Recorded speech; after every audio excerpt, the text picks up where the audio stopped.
This video shows how to use the Screenshot Reader in Read&Write for Google Chrome. The Screenshot Reader allows you to read many types of inaccessible text, such as images or inaccessible PDFs. The first time you use Screenshot Reader, if it hasn't been pushed out by your Google admin, you'll be prompted to install it. Once installed, just refresh your web pages to get started.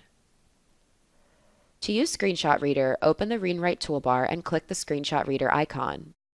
Then just draw a box around the text you'd like to read. Sea level pressure composite mean, MB. You can reread by clicking the play button in the Screenshot Reader box. This works the same way on images or inaccessible text in Google Docs, Google Slides, and PDFs. Developmental pathway. To learn more about Read&Write, visit texthelp.com.